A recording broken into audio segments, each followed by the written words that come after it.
I remember a handful of years ago, I had started my podcast and I was about to start working on a book. It was my first book to release, and I started working on it. And I had this moment of, I don't think I can do this. And it wasn't because I don't think I can do this because I can't write a book. You guys, I had this moment of, I don't think I can do this because what if I become prideful, or what if I think I'm better than everybody else? And so I was kind of doing this, like, that self-protection, but it's like fake, humility, where you're like, oh, I might actually not be able to do this.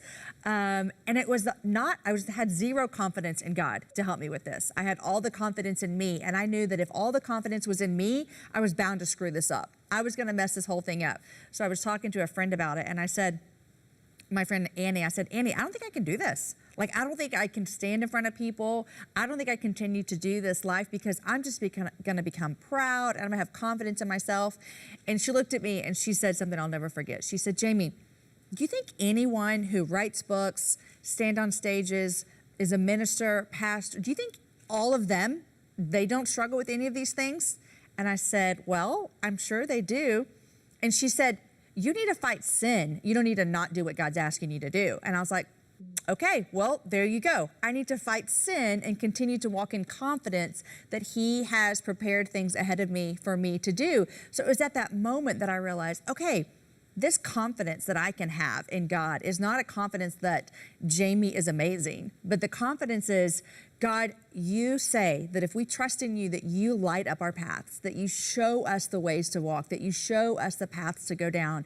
And so my confidence has to be, I trust God. Like, I trust God that He is going to prepare a way for me, and He's going to put things before me. So I've had to kind of learn that this confidence, we're trying to decide, how is it from the Lord? Is it like confidence from God, or is it the selfish ambition? Is it me?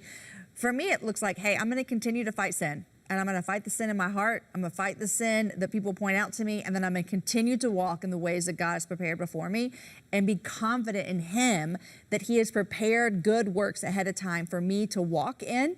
And for me to say, I don't want to walk in those good works because I'm afraid of what people might think about me, or I'm afraid of, I might, struggle with some sin in that area. Instead, I'm going to be like, you know what, God, I'm going to take you at your word. You told me that you prepared good works ahead of me so that I could walk in them.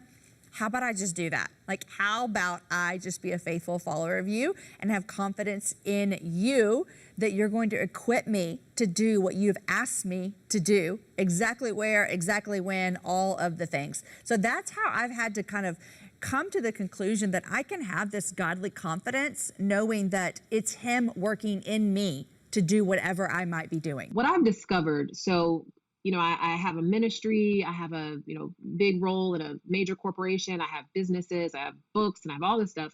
What I've discovered is that no matter how much you achieve, no matter how much you acquire, there is no period at the end of it. There's only a comma. There's always the need for more. There's always somebody who has more, has bigger, has better. I think you said this earlier, Dr. Robyn. And so I got to the point, this was maybe, 7 or 8 years ago. I was working in the political arena, and I was spending a lot of time at the White House. And I remember I was at a reception, this one particular reception, and, the president was there, the first lady was there, and I looked around, there was all these powerful people.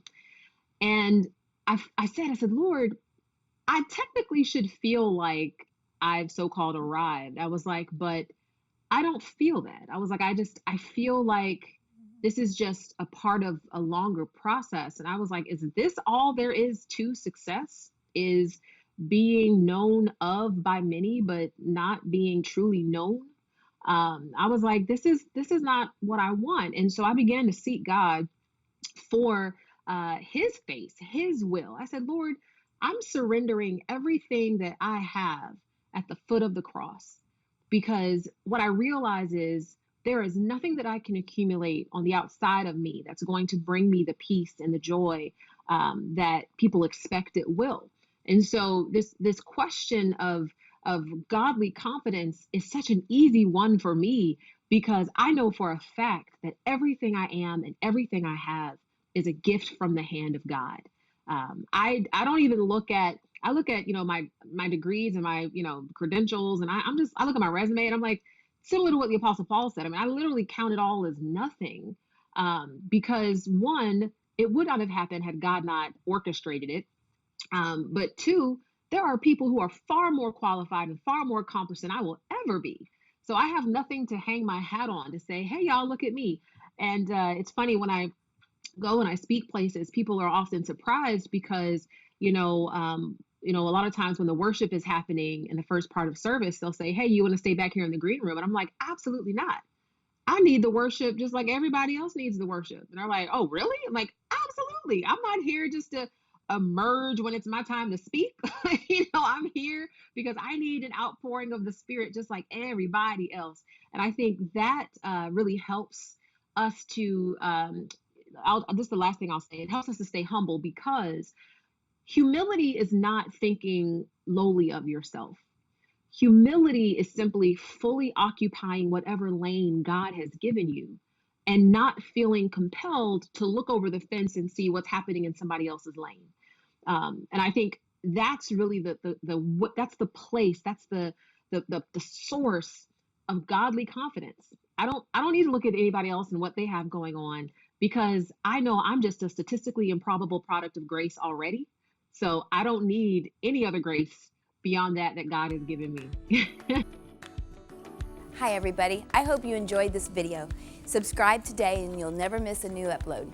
Thanks for being a part of our Better Together community.